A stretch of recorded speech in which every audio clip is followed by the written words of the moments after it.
Pemirsa, Ketua Umum Pengurus Besar Nahdlatul Ulama Kiai Haji Yahya Khalil Stakuf atau Gus Yahya menganalogikan hubungan antara PBNU dan PKB seperti merek mobil yang produknya mengalami kesalahan atau rusak. Hal ini dikemukakan Gus Yahya menjawab singkat pertanyaan wartawan seusai pelantikan pengurus PWNU Jawa Tengah di Aula Unisula Semarang, Jawa Tengah. Soal hubungan NU dan PKB, Gus Yahya justru menjelaskan soal sebuah merek mobil yang mengalami gagal produksi hingga harus ditarik dari pasaran. Gus Yahya juga menganalogikan kondisi PKB saat ini sebagai kendaraan yang sedang mengalami kerusakan sistem atau rusak. Hal itu dilakukan supaya NU mampu berkontribusi untuk menyangga keutuhan bangsa dan negara Indonesia. Sebelumnya, Sekretaris Jenderal PBNU Saifullah Yusuf juga telah menyampaikan rencana PBNU membentuk tim 5 atau panitia khusus atau pansus terkait dengan Partai Kebangkitan Bangsa.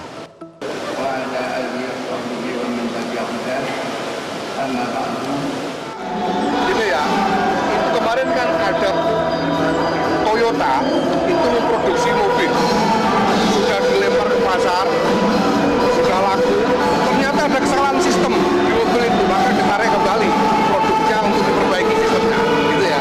Ini Gus Ipul ngomong katanya Gus Imin salah strategi dalam mengambil hati warga NU. Nah mungkin Gus Imin ada ditanggapi PBNU telah salah alamat posisinya. Saya ikut Gusmus menyatakan PBNU harus tidak ikut-ikut, tapi kalau PBNU ikut-ikut berarti tidak usah diikuti. Itu bukan urusannya NU itu memperbaiki kinerja, memenangkan Indonesia, bukan memenangkan capres. Ya, meminjam istilah Kiai Haji Ma'ruf Amin, PBNU dan PKB semestinya jangan sampai korsleting. Namun kenyataannya dua lembaga tersebut masih renggang, bahkan seterunya semakin panas. Nah, belakangan muncul dorongan agar digelar muktamar luar biasa untuk mengganti Ketua Umum PBNU dan Sekjen PBNU. Apakah hal ini realistis? Kita akan mengulasnya bersama dengan analis politik senior Muhammad A.S. Hikam. Pak Hikam, selamat malam. Malam, Mas Kevin. Ya, terima kasih atas waktunya bersama kami di Prime Time News. Pak Hikam, apakah langkah PBNU yang sedang mengevaluasi PKB belakangan ini adalah langkah yang offside begitu, sehingga perlu digelar muktamar luar biasa untuk mengganti Ketua Umum maupun Sekjen? Ya, pertama-tama kalau kita melihat hanya dari perspektif Nahdlatul Ulama sebagai ormas dan sebagai pihak yang mempunyai kaitan historis dengan Partai Kebangkitan Bangsa, maka kaitan itu bisa disebut sebagai aspirasional. Ada aspirasi di dalam NU yang dikemukakan oleh Ketua Umum PBNU tentang perlunya melakukan semacam ya verifikasi ya atau evaluasi bahkan terhadap relasi antara PBNU dengan DPP PKB. Nah, tetapi persoalannya sekarang adalah kalau kita melihat dari sisi legal formal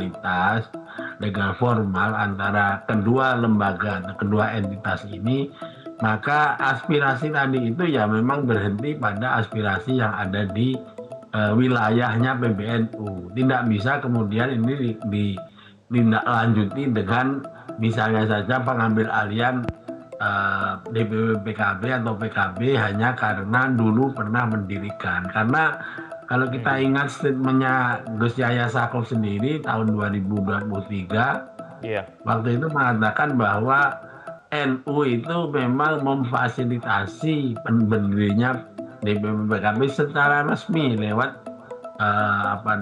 SK yang diberikan kepada tim 5 dan tim 9 gitu ya. Namun kata Gus Yahya juga bahwa memfasilitasi itu ya berhenti sebagai fasilitator. Setelah PKB berdiri, dia kemudian menjadi partai politik yang independen hanya karena ada kaitan historisitas, kultural dan aspirasional ini. Tentu beda kedekatan partai PKB itu dengan misalnya partai yang lain-lain dengan Nahdlatul Ulama, walaupun prinsipnya NU itu selalu berada di atas atau mengatasi partai politik seperti yang dikemukakan oleh pidatonya Gus Yahya. Begitu Mas Kevin. Ya Pak Ikam, tapi cara tim 5 PBNU memanggil mantan pengurus dan juga pengurus PKB ini, menurut Anda bisa menyelesaikan korsleting antara PBNU dan PKB tidak? Kalau menurut saya tidak ada tim 5 ya Mas. Yang sudah dibentuk oleh Gus Yahya itu adalah 2 orang yang akan diminta untuk melakukan verifikasi atau investigasi lah.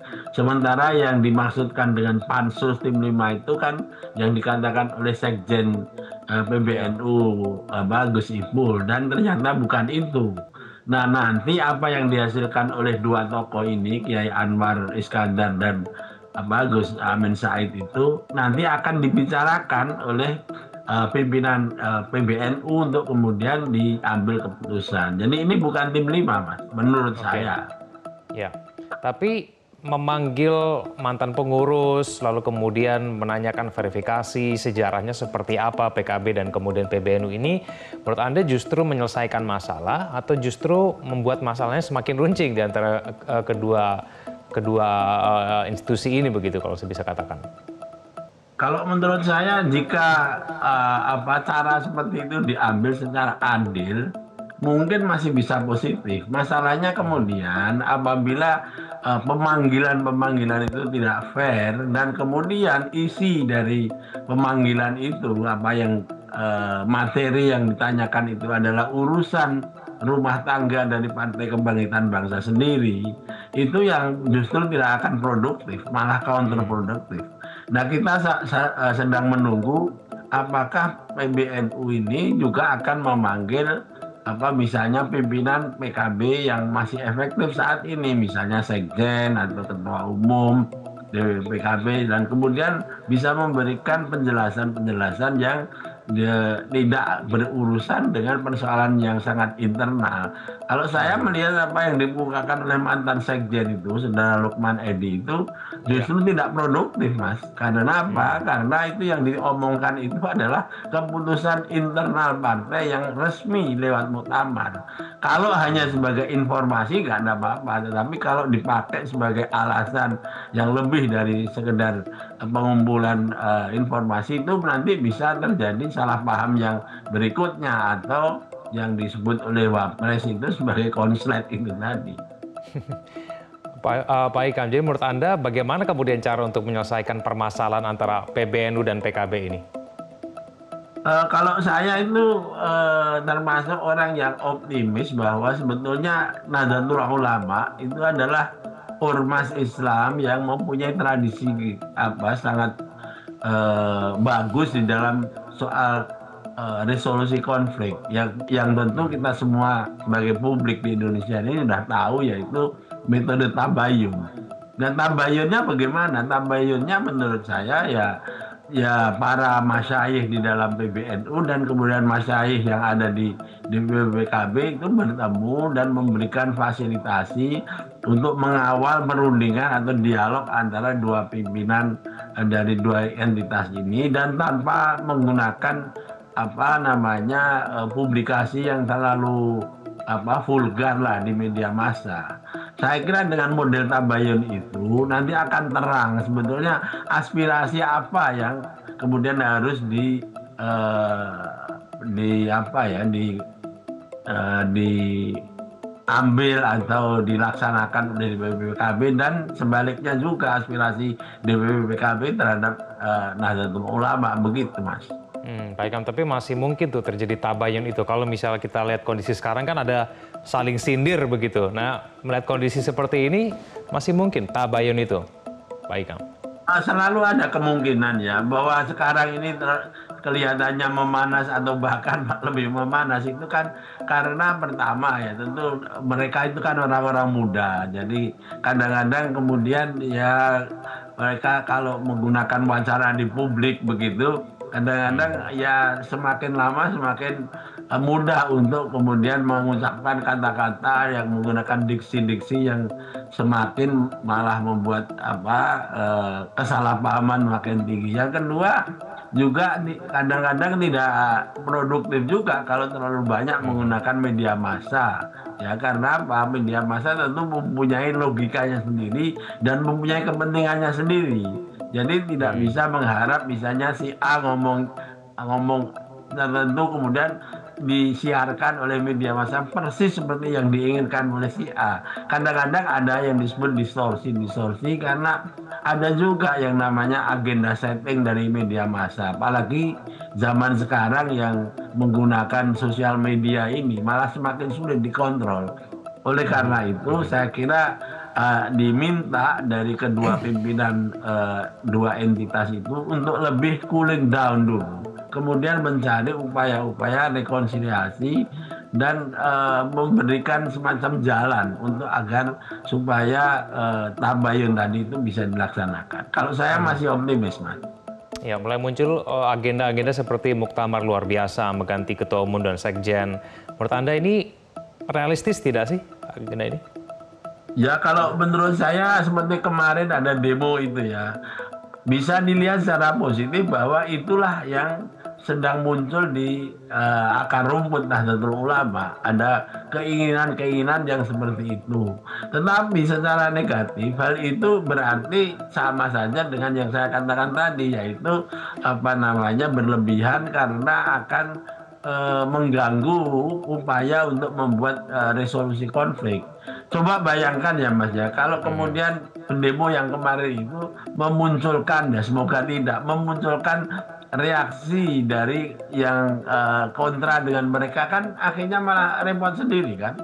Jadi itu yang berlebihan begitu itu tidak bagus. Makanya even dengan melakukan verifikasi seperti yang dilakukan oleh tokoh-tokoh PBNU yang diminta itu, kalau cara melakukan verifikasinya itu memilih orang dan memilih substansi yang tidak tepat, maka komunikasinya juga tidak akan berhasil dengan bagus. Tidak mudah, Mas. Oleh karena itu, saya kira tetap saja harus melibatkan para masyayikh yang lebih berpengalaman dan mempunyai keterlibatan yang lebih intens di dalam mengurus dua entitas yang berbeda tetapi tidak bisa dipisahkan, yaitu PKB dan PBNU ini. Oke, bagaimana kalau misalnya konflik ini ada pihak penengah begitu, Pak Hikam? Kira-kira membantu harusnya tidak? Harusnya begitu. Tetapi saya kira walaupun ada penengah, bolanya itu ada di tangan PBNU, Mas. Karena yang seolah-olah menjadi target ini kan DPP PKB. Masa dibilang misalnya tadi itu saya baca di media seolah-olah PKB itu dianggap sebagai produk yang rusak yang harus ditarik ya. Seperti kayak begini-begini ini kan sesuatu yang diksi-diksi yang kemudian akan lebih membuat kesalahpahaman itu makin besar, karena ucapan itu kan juga bisa dimaknai bahwa bukan cuma intervensi tetapi juga penilaian terhadap DPP PKB tanpa melihat apa yang sudah dihasilkan oleh PKB selama ini. Nah itulah perlunya maka tabayun itu menjadi sangat penting. Ya, tapi bagi PBNU mungkin yang mulai duluan itu PKB melalui Pansus Haji. Gimana Pak Hikam? Saya kok nggak lihat begitu ya. Pertama karena sebetulnya ketidakharmonisan lah katakan antara DPP PKB dan PBNU itu bukan terjadi pada saat ini saja. Ini sudah bahkan pasca Muktamar 34 di Lampung itu sudah ada ketidaksinkronan antara oknum-oknum di dua entitas ini, dan kemudian ditambah lagi ketika terjadinya misalnya proses politik di dalam pileg, di dalam pilpres dan lain sebagainya. Nah, kalau soal Pansus Haji itu sebetulnya tidak ada kaitannya dengan PKB secara kelembagaan, Mas. Karena apa? Karena ini adalah pekerjaan dari lembaga yang namanya legislatif terhadap lembaga eksekutif negara. Jadi kalau PKB toh dikaitkan di sana itu sangat terkait dengan posisi Gus Ami sebagai ketua Pansus. Nah, masa ketua Pansus DPR RI kemudian direduksi hanya menjadi seolah-olah harus dituntut sebagai ketua PKB yang bertanggung jawab dengan pansus, kan nggak fair. Makanya reaksi dari saudara Nusron Wahid dari Golkar misalnya itu mengatakan, loh ini soal pansus itu bukan urusan pribadi. Jadi tidak bisa dikaitkan otomatis bahwa ketidakharmonisan PKB dan PBNU ini hanya dimulai pada saat pansus dibuat, Mas. Oke, baik, Pak Ikam. Terima kasih sudah bergabung bersama kami